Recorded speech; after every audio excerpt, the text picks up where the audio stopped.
Good afternoon, everyone. Welcome to today's Heroes Connect Military to Manufacturing event. My name's Katie. I'm the Senior Manager for Program Initiatives with the Heroes Make America program, and I'll be moderating today's event. So I'm excited to have Atlas Copco Group here today to talk with you more about their company, about various employment opportunities, and for you to be able to ask them questions.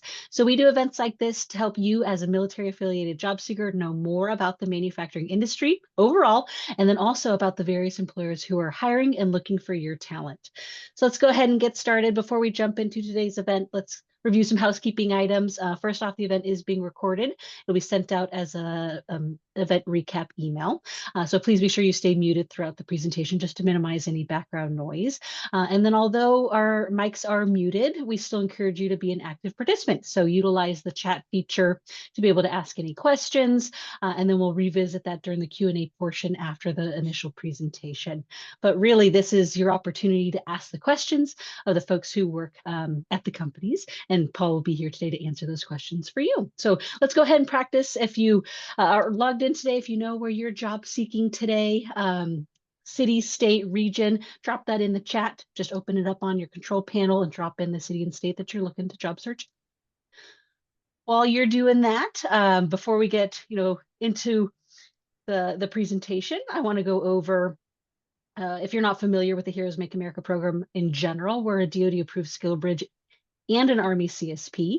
We're open to transitioning service members, veterans, reservists, National Guardsmen, and military spouses. So we do a variety of things to include certification training, equipping our students for rewarding careers in the manufacturing and the supply chain industry. You can see here our program managers, the locations that we operate in, or if we have virtual options in different training track areas, and then the pathways that we offer our training in. So that includes manufacturing operations, logistics, industrial systems, and airframe and power plant. So we do offer an additional welding and CNC machining course in partnership with another training provider, which is Workshops for Warriors out in San Diego, California. So we've got a lot of different training opportunities for you all. And then if we're going to go ahead and drop in our contact information into the chat, so you can connect with us if you have any questions, want to learn more about our training opportunities. And then, of course, don't forget to tell your battle buddies, right? If you think this program may help them in their career opportunities that they're trying to achieve post-military. If you have any friends who are already out, please let them know that we have some options for them if they want to get some additional training. But that's it for me today. For right now, I'll come back, but I'm going to pass it over to our main speaker of the day. So I'm going to pass it over to Paul Humphreys with Atlas Copco. So Paul, let me take down my slides and then I'll let you put yours up, but the floor is yours. Thank you very much. Let me just make sure I'm on the right one and share. Excellent. Thank you, Katie. I'll just put this into sharing mode. There we go. So I think you can all share the screen now. So good afternoon to everybody. Yeah, my name is Paul Humphreys. I'm the communications manager for US and Canada for the Atlas Copco Group.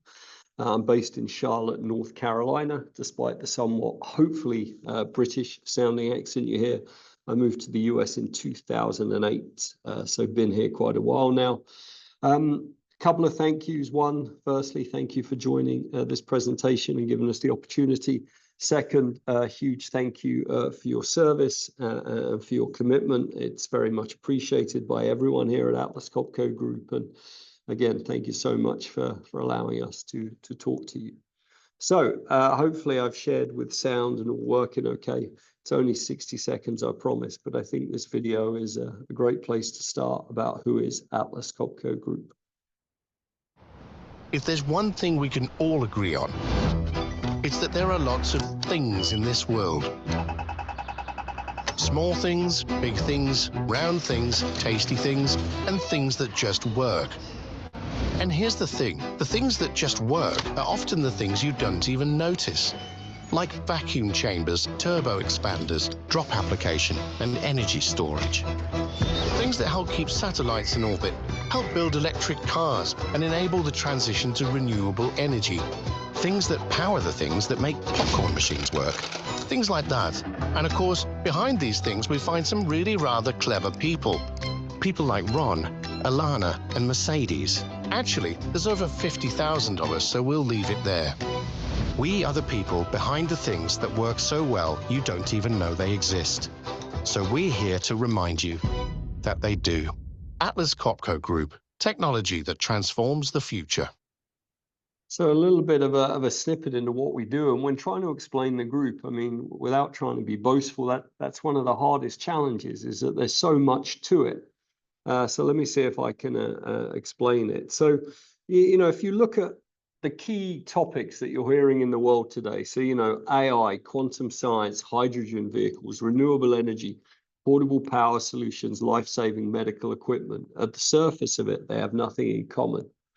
However, the surprising answer that binds them all together is Atlas Copco Group. They're all key applications for us and things that we are working to provide right now. And we're really the power behind manufacturing in those industries. So we don't make those products directly, but our tools, our compressors, our vacuum solutions, and our portable power equipment are heavily used and relied on, in fact, in all of those industries. So, again, if you talk about technology, you know technology, but do you know how the technology is made? How is a cell phone made? How do rockets get into space? How are microchips produced? And, for me, that's the power of manufacturing and the thrill about working with Atlas Copco Group. I joined the group originally in 2000, so this is my 25th year. We were reminiscing a little bit on as we were getting ready for the call, actually. So, yeah, that was in the year 2000. And, it's just, I've been fortunate enough to visit so many different manufacturers across the different business areas. And that really is the thrill about working with a group. If you want to see, how aircraft wings are made, if you want to see how cars are manufactured, if you want to see how food is produced, if you want to see how bottles are made for soft drinks, that's the power of manufacturing and the thrill of working with Atlas Copco Group. And again, the key thing, name any product or piece of essential infrastructure, and let's tell you the products we produce, the customers we work with, and more importantly, how we make a difference. And as I mentioned a little bit before, and it was in the video, at Atlas Copco Group, we say we make technology that transforms the future. In other words, or simpler words, we innovate in products that are essential to build and produce just about everything that's a part of your life. And I've got more of that as we go through the presentation. So getting a little bit more into, Atlas Copco, it's a question I like to tell the story of, Atlas Copco. So founded in 1873 in Sweden. So, and Atlas was named after the Greek Titan who was able to carry the world on his shoulders. So that was the first name, simply Atlas. And you can see some of the early imagery there in the right-hand corner. And then in 1956, Copco is an acronym of a Belgian subsidiary with a huge focus on compressed air. So in 1956, we become Atlas Copco. And again, Copco itself is just an acronym there of, I never pronounce it very well, but Compagnie Pneumatique Commercial. So Atlas Copco. And the other fun fact I really like to share is that we actually have a dinosaur named after us. If you join us, hopefully you'll be lucky enough to receive one of the kind of kids' plushie toys of the Atlas Copcosaurus. And, I can't say I was there, but in 1984, during an archaeological dig in Australia, they discovered a new species of dinosaur. The folks come up to the surface, and apparently you sort of name almost instantly a little bit. And they were surrounded by a sea of yellow portable machines with Atlas Copco on them. And Atlas Copcosaurus is born. I promise you, you can Google it. It's true. I'll talk a bit more about Water for All a little bit later. Just a couple of other things, So the CEO based in Stockholm, Wagner Rego, he was the 13th CEO of the group in May 2024. So I really like to just talk about the stability of the company on this slide. In 151 years, 13 CEOs. So a very stable company. And again, I'll talk a little bit about it later, but we have signed up to science-based targets, which is something which is very important to us. This was us. We are, it's changed a little bit, but as of February last year, Atlas Copco was around the world's 213th most valuable company in the world by market capitalization. So if you take the number of shares that a company has and the value of those shares and tie them together, That's what they call market cap. So consistently, you know, between 200 and 300. And I think according to Google, I forget the number, but of course there's millions and millions of companies in the world. So we are publicly floated on the equivalent of NASDAQ in Sweden, but with the affiliation, we've been fortunate enough to actually open the US NASDAQ 3 times actually in total. So this was the last occasion, February 23rd, 2023. And a couple of other group fun facts, you know, so every third car in the world is assembled with products and solutions from Atlas Copco. Compressors from Atlas Copco are used to brew 50% of all the industrially produced beer in the world.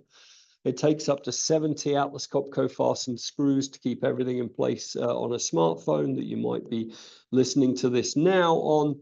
And the vacuum technology is very, very important to manufacture touch screens. It's estimated that our vacuum solutions help to manufacture 90% of all of the flat screens, touch screens in the world. So, you know, just a little bit of a snippet there of what we do.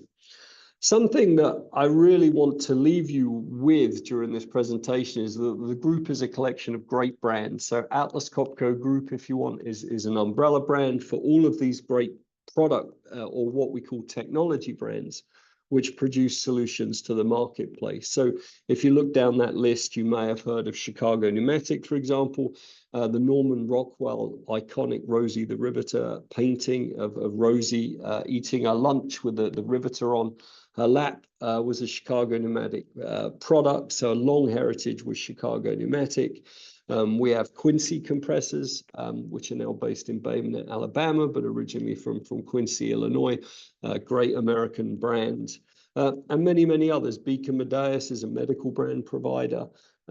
We have Edwards and Leibold that you might have heard of. So I'm talking on behalf of all of these technology brands today, but you would never find a product with Atlas Copco Group. All the solutions that we're talking about are one of the products that you see below. And there's actually even more. We have close to 90 brands, I heard this morning. The number we've been using for the last year or so was 70, but I heard this morning 90 brands now that are providing technology and solutions to our customers.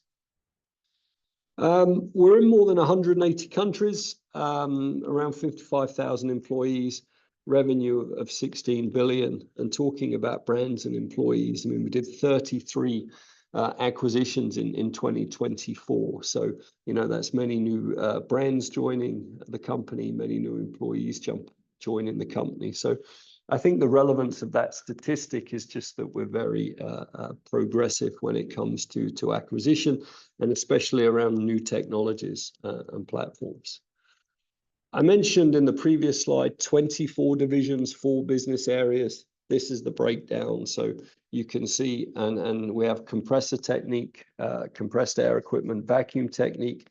Really, if you think about vacuum, it's really used to taking air away and creating very clean spaces, or for creating completely airless rooms, like if they're simulating something with spacecraft, for example, heavily used there. Industrial technique is heavily into tooling, adhesive, and solutions for the car industry, but many other industries. And power technique, you know, they're the yellow machines that you're going to see by the side of the road as you're driving home tonight, hopefully not stuck in traffic because of construction, but it's portable compressors, generators, light towers, and those sorts of things. And we also have an industrial flow business, which is doing pumping water in essence, and other fluids. Could be absolutely anything, not just water within an industrial context. So some of the names are quite intuitive, some not so much, but, you know, we've got medical gas solutions, for example. So they're very dedicated to what they do. So we really go divisionalized for focus. So 24 divisions selling anything from medical gas equipment all the way up to construction breakers, to be honest with you, and everything in between. So, you know, some of the products, some of the products, you know, as I mentioned, we do air compressors, but not the type that you can buy at Home Depot. We do screwdrivers, but not the type that you can buy at a DIY place. And we do vacuum equipment, but not the type of things that you would use to clean the floor. So heavily industrialized equipment. I mentioned the global presence. I mean, it's just a very quick overview, but again, present in 180 countries. You know, we're going to talk about careers here in a sec, but mobility is one of the key things behind the group. And, you know, a statistic I like to use, sort of, I think it's now 85% of all managers are recruited from within the group. So, you know, mobility is very important to us. I've been fortunate enough to work in the UK, in France, in Belgium, and in the US, as well as visiting many other countries. So the global presence is super nice. The QR code seems to have disappeared, but I put it into the chat. We've created a virtual experience where, you know, what it goes to show you earlier, that you interact with products we make all day, every day. You know, this is a living room scene, a very nice living room, I might add, but a living room scene. And, you know, if we just take a look around on the tool, you can click on it and learn a little bit more about the application. But, you know, if I take in the middle, you know, you've got chips. So, you know, just one of the applications for chips is that when you seal a bag of chips, you put a little puff of nitrogen in it to displace the air and to keep them fresh. So we do the nitrogen generation machines that are used to do that, to keep chips fresh. You've got the water bottle next to it. So, you know, it's one of my favorite applications, actually. So if you can imagine, the drinks companies put so much work and thought into the design of their bottle. And what they have is, you know, they have a little, like what they call a preform, which looks like a little test tube. And basically they have them lined up, usually in kind of 12 or what have you. The preform goes over a little sort of canister that's going to give a very high pressure puff of compressed air into this preform. The mold comes over the top. They blow the preform and it forms perfectly the shape of the bottle within the mold. So it's all done via very clean, very efficient compressed air. We've got the you know, the TV that I talked about a little bit earlier, and all sorts of things like that. So again, I won't spend too much time on this, but I'll make sure you've got the link to go through the QR experience.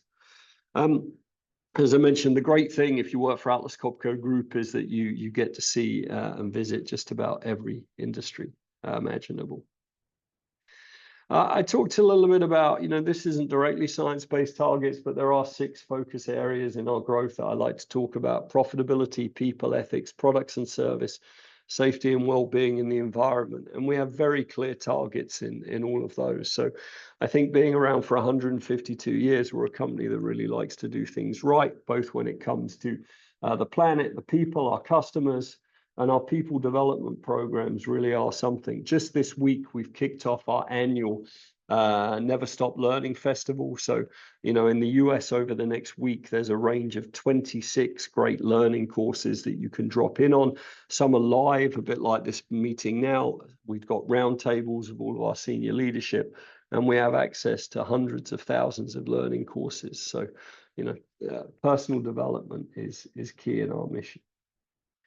A little bit about Water for All. Again, I'll be a little bit quick on this, but we have our own internal, if you like, charitable organization that helps communities in the US get access to clean drinking water, as well as the globe, as part of our corporate citizenship. So, you know, we now have donated close to 700,000 with what we've done this year to US-based projects, including just finished in Appalachia and West Virginia. We've done a lot of work there with communities to bring in sanitation and drinking water. And we also support disaster relief in the US when the worst happened. So it's about a year ago now, but we supported quite heavily Hurricane Helene, and we worked with a company. In this case, it was Water Mission. We worked heavily with them to be able to provide access to clean drinking water for first responders and communities. So I always like just to talk about that for a minute or less. I'm the chair of that organization, so very, very near and dear to my heart. A little bit about the US. So, you know, I mentioned acquisitions. So just last week, we closed on a company called National Tank and Equipment, NTE. So that added 30 locations to the US and I think about 350 employees. So it's constantly a moving target to update this. But we have around 7,500 employees in the US. well over 5 million square feet of real estate, 160 sort of sales and service locations. And, you know, this is just our kind of manufacturing, production and distribution footprint. So 27 kind of manufacturing locations in the US, or manufacturing, production, or distribution, just to be clear. And there's just a subset again, you know, it's a little bit technical soup, but just lots of the different products that are produced here in the US. This is the virtual experience I also talked about a little bit earlier. The link is a short link that you can go to if you want to remember it. So it's just atlascopcogroup.com/VR North America. And there's also a map that you can also find on atlascopcogroup.com is how you would get to this. So you can also view an interactive map of all of the 160 locations in the US. So don't worry about the long URL there. You see, if you put into any web browser Atlas Copco Group, it's geo-targeted as well. So it's going to take you to the US version of atlascopcogroup.com. And then here, just a little bit where our headquarters are. So I talked about brands, which is the reason I wanted to show this. You can see here heavily with brands that you see some on the opening slide.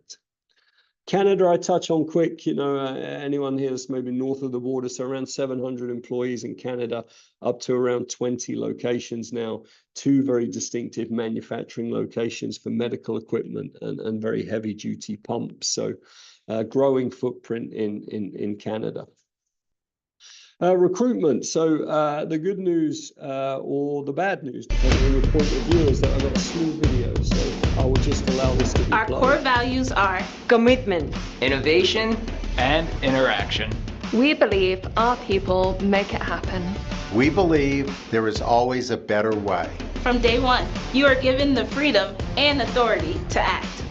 We provide a flexible and collaborative work environment where you're empowered to drive your own career while enjoying comprehensive wellness and benefits programs. An inclusive workplace where employees have equal opportunities is the foundation for innovation. Atlas Copco Group products produce just about everything we need and consume. With over 60 brands, we have the right fit for you. And we lead the way when it comes to being sustainable, with a vision to be first in mind, first in choice. Our innovation empowers our customers to grow and drive society forward. Will you join us in challenging the status quo? Atlas Copco Group. Technology that transforms. That transforms the future. The future. The future.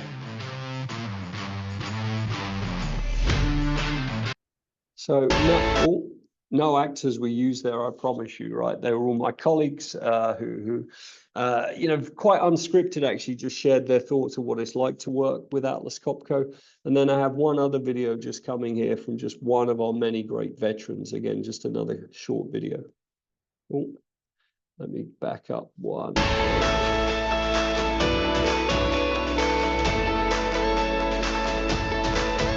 My name is Cordell Wells. I am a service technician for Atlas Copco in the New England area. I'm a very proud military veteran. I spent 18 years in the Army. When you're a mobile technician, no 2 days are the same. This is really a balanced job. It's not just wrench turning. You can learn about our controllers. There's always something to learn. As a service technician, I am seen as their trusted advisor. I recommend repairs. I give them advice on their compressed air systems. You really get to feel that you are part of the customer's team. Whenever I talk to people, I tell them about the job as much as I can. Atlas Copco really cares about all of their employees. I like working for the company. I actually love it. There's not another job or another company that I would want to work for.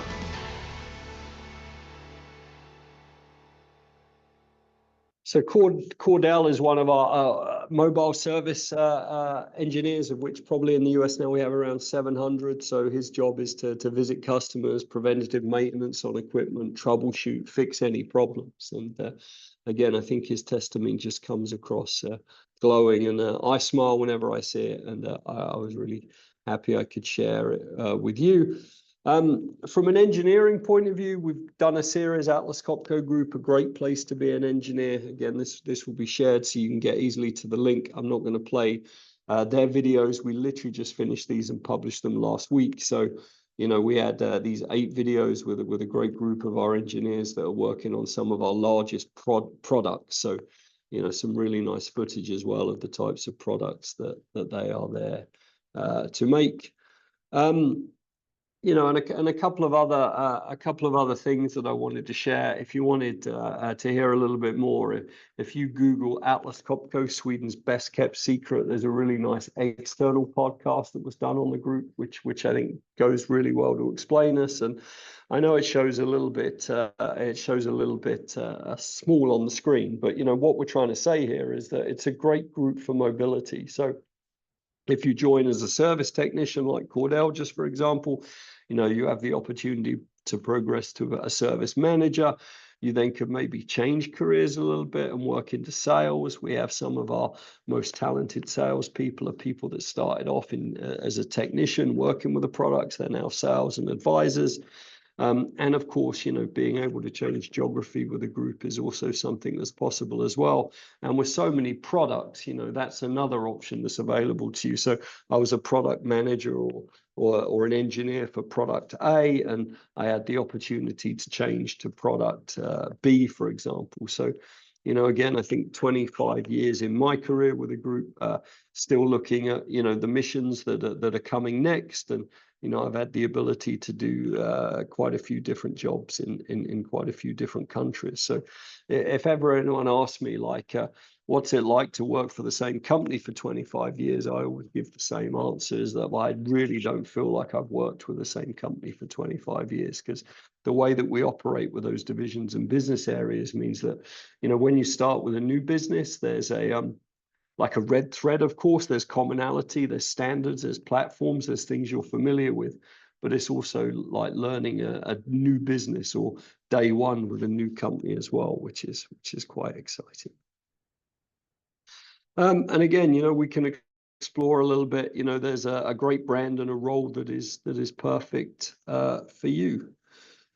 Katie, that was my last slide, actually. So that is half an hour on the dot. I will just stop sharing for a minute and return back to my screen. Now I can see everyone. That's good. I was only on one screen. Challenge when you're presenting, you don't get to see everyone. So it's nice to see everybody.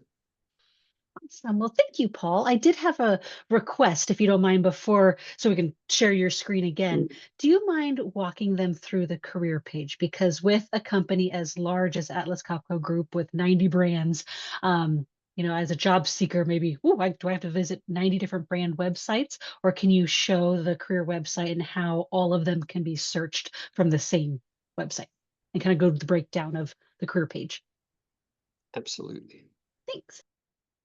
Let's share. Okay, so as I mentioned, you know, this is the homepage for Atlas Copco Group in the US. If you Google Atlas Copco Group, you will come to this page. So obviously nice and easy on the front, available jobs. And it's already filtered to the US jobs. So you can see this button here. If you are looking for a job in another country, we've had Germany before, for example. People have got the right work authorizations to work in Germany, for example, and they were looking at jobs there. So you would click on that button. If not, all of these jobs are already filtered to the US. So I know, I looked at it this morning, I think there's 212 jobs that are currently available on the website. So basic filtering at the top, you can see that we can do it a little bit by function. So, you know, supply chain and logistics is quite a common one. You can see it there. Again, just sort of how we kind of put the jobs into buckets, jobs in manufacturing, jobs in marketing, etc. Then we get on to brands. So to Katie's point, you certainly don't have to visit 90 websites. Every job that's available in the US for any brand is on Atlas Copco Group. And here you can see a little bit of the breakdown. So, you know, some of our brands only have, you know, 1, 2, 3 jobs. Atlas Copco has the most. Edwards has plenty too. Quincy, which I mentioned earlier. So And a quick word on brands. I mean, every brand is equal. So I would have no qualms or no hesitation that if I see a job that fitted me, whether it be with Atlas Copco brand, whether it be Edwards, Quincy, Leibold, Montana Instruments, it really is joining the same group, and all the brands are great, you know, really aim to be leaders in their categories and provide a lot of innovation. So I would never tick this brand box when searching for a job. I would really tick on a function, or I'd have a little look on geography. There is also a search that works, you know, quite well. So if I just pick, I think like industrial gases, which is something, you know, it's just bringing up this one here where it features industrial gases. So what I would use this for is really quite good. You know, it might prove me wrong now, but if I look at forklift, in principle, if you know, if a forklift license was something that you had, these are all the jobs that are out there right now that mention forklift, right? So please do use that box as well. Then if we get into the jobs, so oh, there's one other thing that I can show you actually that's a little bit hidden actually before. So if you are looking at geography, one of the best ways to do it, there was a little button there that said Job Seeker Assistant powered by AI. So up it just pops, it just take a second here. What is your zip code? So I will use one in California. I haven't tested. I'd typically pick like 100 miles. So what jobs do you have within 50 miles, sorry, or 100 miles of this zip code? It's now searching those jobs, and it just simply returns like a laundry list of the jobs that are available in that area. You would then just click on the job. You would go straight through to it. It reads you, you know, obviously the job description and those sorts of things, and then apply for this position. So that's how you would do that. When you're looking at jobs, there's one other thing I want to mention. You will see here on-site or remote, and it will say one of three things. It will say on-site, it will say remote, or it will say hybrid. So to try and talk through those options, let's start with remote. So like the video of Cordell that you see, remote is typically a job where you're based kind of in the territory, you know, so your office is usually your home. For our service techs, the office is really their van. So it's typical sales and service roles, some business development. So, you know, you really are a remote employee that's not expected to go to an office every day. Then you will see hybrid. You know, I'd say that hybrid means that, you know, typically for us, it means that, to give you an example, again, just typical, not always, but you could live within sort of 2-3 hours of the office. So you wouldn't have to go into the office, you know, perhaps every week or every day, but you are expected to go to the office. So if you're doing a hybrid role, but the office was in Phoenix, for example, and I'm in Charlotte, you know, that it's possible, but it's perhaps a little bit too far. And we don't have many of those hybrid roles, but really it's telling you that you report to an office, but you're certainly not expected there every week. And then there's jobs that will say on-site. So on-site, you know, is as it says, you're expected to report to an office. But most of our jobs that are on-site, outside of those that require assembling things or working in production or manufacturing, so of course you can't do production or manufacturing remote, have some sort of element of remote work or flexible work attached to them. So, you know, if you like a job like mine that's based around marketing, you know, there's not an expectation that I'm in the office 5 days a week. It definitely depends between the business and the function. But, you know, typically we're working on a kind of hybrid schedule in the office with, you know, between 3 or 4 days in the office and 1 to 2 days out, depending on our travel requirements. So again, other than if you're putting something together on the site, there's not many jobs where you would be in the office 5 days a week, but it really does depend which. So I just wanted to explain those 3 things to you. What else on the website? So I can go back to jobs. It is, if you go to it, if you visit it every day, it is filtered to the newest first, so you haven't got to go searching. These are the jobs that were added just yesterday. Again, you can really see where it's going to be based. You can see the type and you can see the brand, but I repeat again, don't worry too much about brand. Katie, any questions from your side on the website? The only other thing, if you don't mind showing them, is that let's see, the recruitment process, how you have that outlined, because we have a question in the chat about onboarding in the process. But if you go back to the jobs, so like back one tab, how there's that recruitment process next to it. Yeah. To be able to get them through so they understand the steps. Yeah.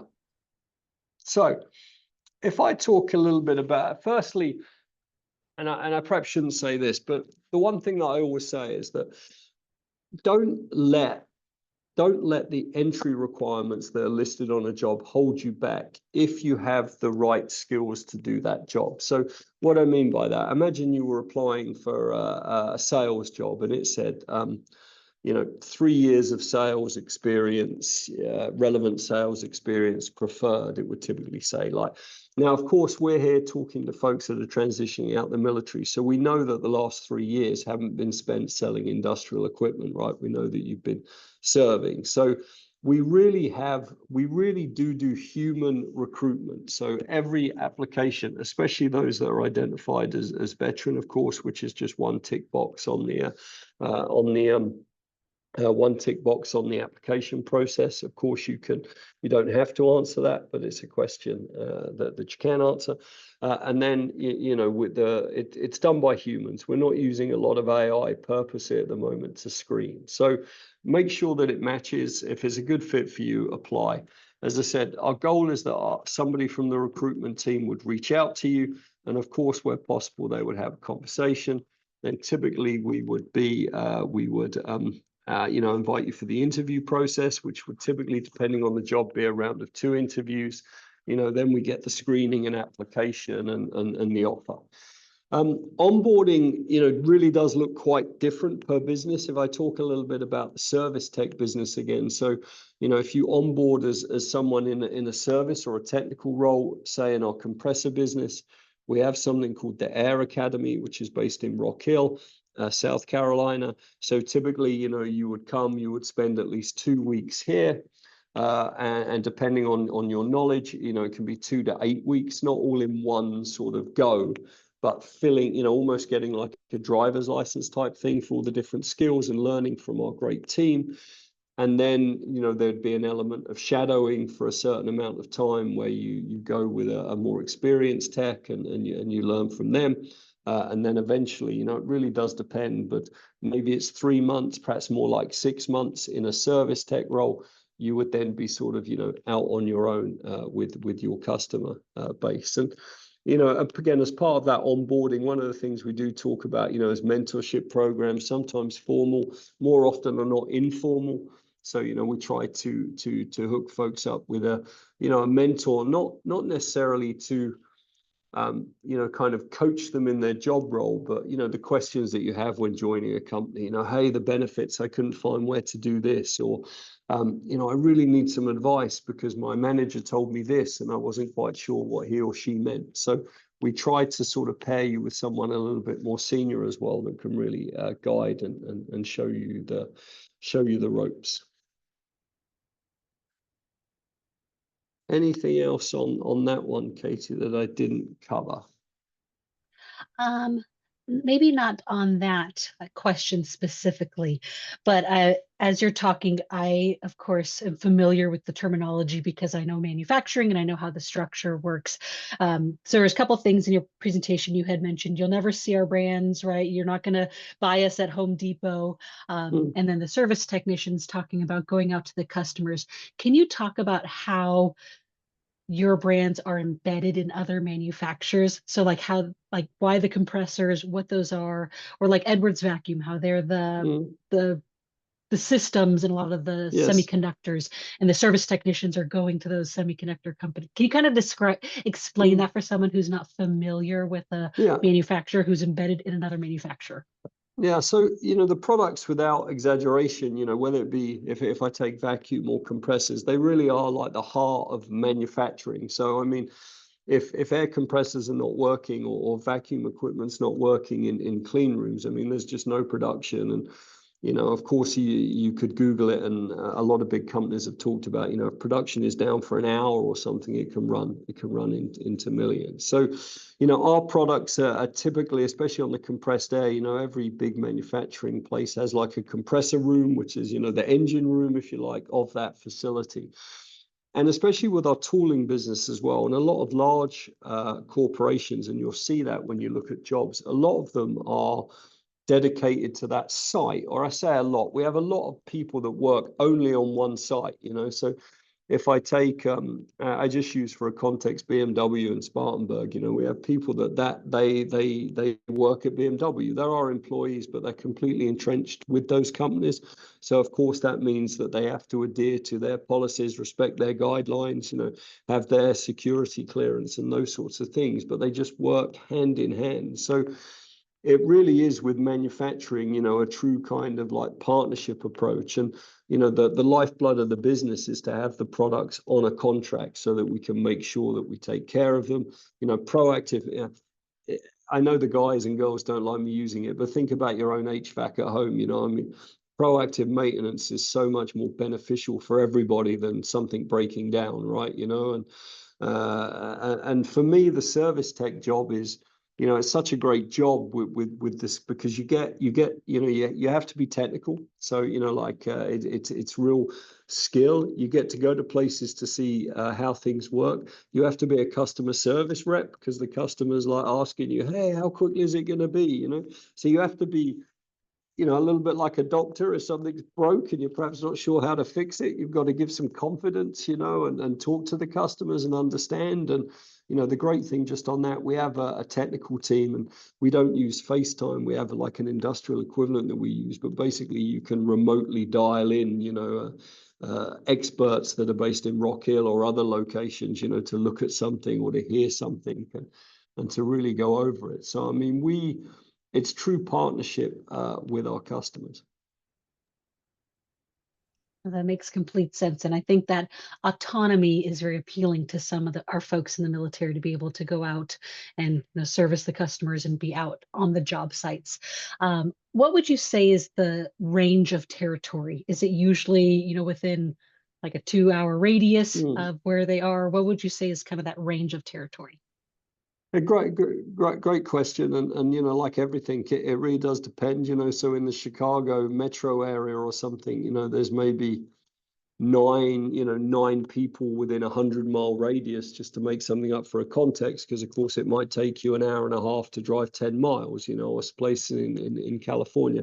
Some of our more remote locations, you know, typically a territory might be like 3 hours by 3 hours in a grid sort of thing, you know. But the other great thing about the partnerships is that every technician team, they have a dedicated planner, you know, and it's that planner's job to make sure that your day is scheduled as efficiently as it can be, you know, so that you're not, you know, that you're working from your nearest point to your farthest point, or vice versa, you know, so that you're not wasting time.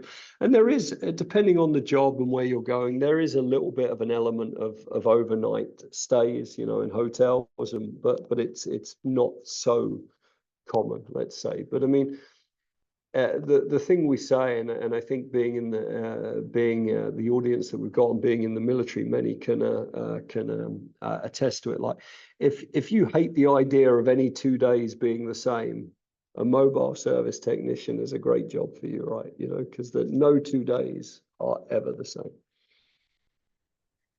I would assume, because there were some not service, sales roles that you had talked about and shown on the career page.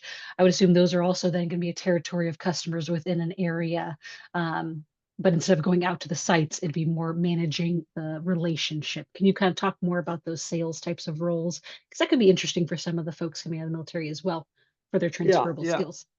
Yeah, and as you say, very similar. And I mean, you know, so, and again, the great thing about being in sales or service is that we really have experts that back you up, you know, because, and we really try to, we focus on competency. So if you take a customer, just to give a context, a customer might have 6 different Atlas Copco reps, you know, somebody that's looking after product A, product B, product C. So we really try to turn those roles into kind of specialist roles with a high level of knowledge, as opposed to a one-stop shop. It's a phrase that we avoid, you know, because we really, you know, so it works much better for the customer that, you know, and it would be impossible for a salesperson to be an expert, you know, if you go for the sort of A to Z to products, it would just be impossible. So, you know, you really are the, and then we have two very distinctive sales roles. Somebody that would sell the piece of equipment to the customer. They understand their application, they understand their needs, they specify the right product. And then once that product is sold and installed, then we have people that sell the right service contract for that customer, you know, to make sure that it's up and running, the right service intervals. I mean, and depending on the product, you know, that's almost like just buying the parts and equipment so that you can do it yourself, all the way up to total responsibility. And the key thing here as well, it's such high tech. I mean, as you can imagine, all of these products you remote dial into nowadays, which has been a little bit of a game changer, you know. So, you know, back in the day, it might be, you know, you know, even going back a few years, like my product is showing this error code and I have to dial in. It's got an error code. Or let me look up what that error code is. Now, if you call in and you sort of say, hey, my product has this challenge, somebody can just, you know, you don't really need to tell them what it's saying. You just remote dial in, you can see it, you can see it all for yourself. So very consultative would be the word that I would use best to describe those, and very relationship driven as well, you know, and lots of repeat business, and you know, and also like a natural business cycle for the evolution of the products to be replaced as well. You know, it's not that you sell one, you know, you don't, a compressor is not made to last for 25 years. It can, but the whole point is that there should be something more efficient that saves you electricity. That means that the upgrade is, you know, is well worth your while. That makes complete sense. So that's definitely a transferable skill that a lot of folks could look into using in that type of position. I do have another service technician question, and then I want to talk also about some like logistics and distribution positions and how those work. So the question about the remote service technicians, once onboarded, is the required equipment and work vehicle provided? And then can you also talk about being paid from the time are they being paid from the time they leave? So how that works in their day. Yeah, like, yes, is everything included? Yeah, yes is the answer to everything. So yeah, absolutely. The you know, mobile phone, uniform, the equipment that you need to be able to do the job efficiently. And yes, you know, really in principle, once you roll out and you're on the road, then you're working. You know, it's not just when you're on a customer site, of course, you know. So yes, everything is provided, you know, everything that if you go back to the Cordell video, everything that he was using and seeing, that's, you don't have to buy your own tools like you do in some other businesses, no. And the vehicle is part of it as well, right? They've got their service Absolutely, technician. yeah. Yeah, there's two or three choices, I believe. So of course, you know, the remote guys and girls tend to prefer the bigger vans, you know, because can't just nip home if I don't have something. And the guys and girls in more the metro areas tend to be some smaller ones and what have you, you know, just so that it's better on fuel, and it's, you know, it's they can go to an office easier and they don't need to carry so much equipment all of the time. Perfect. Thank you for that. I'm sure that perked some ears. Oh yeah, everything's included. Yeah. And then I also want to talk about the supply chain, logistics, distribution centers, how that works. You know, I mean, looking at the website, you had talked about, you know, the planner roles. There's the supply chain planner, regular planner, material handlers. Can you talk through what does it look like if they were to be embedded in one of the distribution centers, and what are they doing in those locations compared to manufacturing? Yeah, so we don't, you know, to be transparent, we don't have our own fleet as such right now. So, you know, we don't hire typically like HGV drivers or those sorts of things. We typically still, you know, rely on the networks that are out there. But, you know, so we believe, you know, and there's one in Charlotte, there's one in Niagara up in New York, there's one in sort of Phoenix, Arizona. So, you know, really we believe in hubs for sort of major distribution. And you know, if I look at it from that point of view, you're again scheduling a lot. Like the planner role is to schedule to be most efficient. Okay, It would be the simplest way. And there's a lot of buyer roles that we're looking at as well for any of those folks out there that are good at striking a deal. We definitely need some buyers. And then of course we need folks to work in the warehouse as well, you know. So that was where we looked earlier on forklift and those sorts of things. So, you know, I know it's quite a common position. You know, typically if I look at the breakdown at any given point, we've got maybe 6 to 10 logistics jobs kind of, you know, throughout the country. And again, the most of them are our major hubs, but of course, every location that's making something has to ship something to one of those hubs as well, right? So, you know, there are roles that are available outside of the 2 distribution centers that sit within manufacturing, but as a generalization, we sort of split manufacturing and making something with logistics and getting things out of the door. So we have separate service centers for products. Perfect. Thank you. And then just for context for our audience, Paul had mentioned the buyers for the folks who are willing to wheel and deal and do that kind of stuff. It's under the purchasing. I wouldn't have looked, but it's under the purchasing function area. Yeah. So as a reminder, make sure you're looking at all the different functional areas, even if you don't think that that might be you, really look at all the positions that are available. Yeah, and I would, you know, if you take like, I've said buyer a couple of times, procurement, purchasing, you know, we all use different words. And so, you know, yeah, I would typically, I would go for that search box because it is really quite good at picking up keywords. It's not picking up titles, it's picking up keywords within text. So, you know, like I give you another example. Most of our jobs, most of our finance jobs say finance. Yeah, most, not all. And if you're looking for accounting, I would search for the word accounting because typically that is inside a finance role. But if you're just looking for accounting as the title, you might not find it, for example. Yeah, naming conventions can vary from what we think.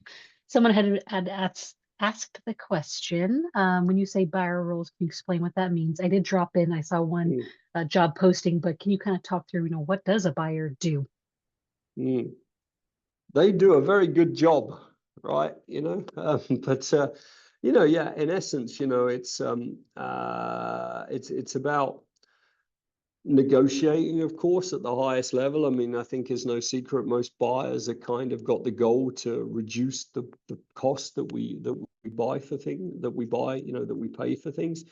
But of course, you know, there's that balance, right, between the price you pay and making sure we got them in stock. So that is essentially that role, you know, is like finding that balance. And I mean, I'm sure many of us have experienced it's a very interesting time to be in procurement, right, with changing prices and various other things that are happening. So I think it's a challenging role, but a very rewarding role, you know, at the moment, especially with the supply chain. And also in those roles, you know, our supply chain is both domestic and of course it's import as well. So you get a very wide breadth of people to liaise with to be able to do the job effectively. Perfect. Thanks, Paul. I think these are positions maybe that, like, I know, you know, working with military folks, they're like, oh, I never really thought that this could be an option post-military career, that there's a lot of transferable things that they can go into. So I love this conversation. I do have another question regarding the service technicians. So as a service technician who's required to travel, you know, to X number of locations, are they required to hit, you know, like a number of repairs a day? I know the planners are kind of setting out their schedule. What the question I'm guessing at, is there like a quota you have to meet so many a day, you have to hit these, or is it kind of like this is the plan and it's adjusted, you know, as things roll? There's no quotas to be clear on that, you know. And so, you know, typically just to simplify, I mean, depending on, as you can imagine, if it's a breakdown, which is something we try to avoid at all costs. I mean, when you arrive on site, it might be a switch or something, you know, it might be 10 minutes, it might be 10 hours, right? And the good thing is that if you have other appointments that are scheduled, it's the planner that's managing that for you. So it's not like you need to, I need to call my next customer, you know, and tell them I'm going to be late or what have you. But typically for the core of our work, which is planned maintenance, you know, you would have a, you know, they know that, you know, perhaps a bit like cars, this service takes 4 hours typically. This service takes 2 hours, you know, so they build it in blocks. So you might spend 2 days on a customer site doing a service. And then on day 3, maybe you're doing 4 service jobs in that day because they're smaller machines and they're a lighter service. So, you know, really does depend, but there's no like, you know, must do 10 jobs in a day or 3 jobs. There's nothing on that, you know. And as I said, because as you can imagine, and as we all know from our own experiences, once you get into mechanical equipment, I mean, you know, again, something that you thought would take 6 hours takes 2, and something you thought would take 2 takes 6, right? So it's about, and I know it's a little bit cliche, but it's about, and this is another thing that I know is a, you know, big in the military community, of course, is right first time, right? There's no more wasted efficiency than having to go back and try to fix something that you've already been out for, right? I mean, it's just such a waste of efficiency, basically. So right first time is very important. That's very helpful. Let me see if there's any other questions that we have. I think we already answered this one. So the onboarding and training process for the service technicians, I guess to tag that on though, even if they're onboarded, they're trained, they go to the academy, I would assume there's some partnerships that happen in the first several weeks or months where they're tagged with another, you know, correct, experienced person. They're not going out by themselves to the initial customer visits for a certain amount of time. That's always our goal, and it depends, you know, a little bit on the complexity. You would start with some simpler jobs as well, right, and sort of build your way up to the more challenging. But yeah, certainly going out on site with someone. But again, the quote unquote worst case is that, and they're based in Rock Hill again, is where our headquarters is for compressors. There's a team here, there's a tech support team here that you can remote into at any point, you know, and they can go through the challenges. You know, they will give you a you know, a troubleshooting list if you're, you know, they can listen if there's a noise or something, you know, because there's even, you know, the equipment's so sophisticated, you can even measure vibration to understand if there's going to be any issues with the machine in the coming months, right? If the vibration reading is very high and you can hear it, then there's preventative things that we can do to make sure that it doesn't get to a fail, which is, again, just based on a noise, they can predict where, you know, how long before a failure is likely. So I love that. There's just some technical aspects to it, and being able to call back to, it's like your own help desk to be able to have experienced folks talk you through things. Well, Paul, if you can believe it or not, we're at an hour.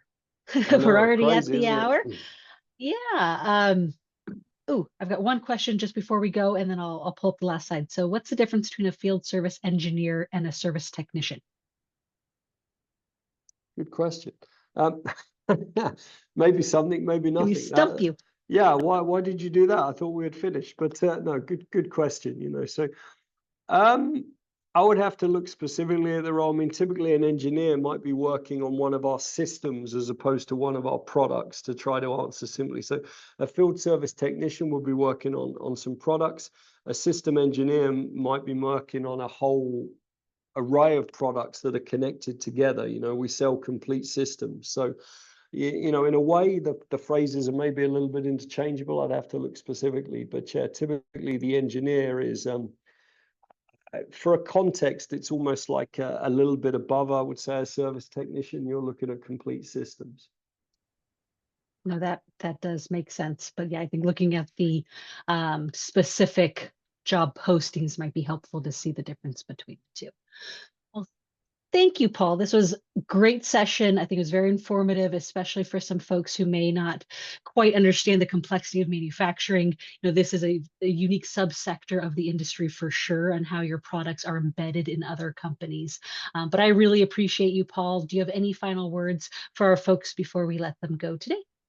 No, just once again, thank you for joining us today, and thank you so much for your service. And if Atlas Copco Group can be of service to you, then please don't hesitate. So thank you.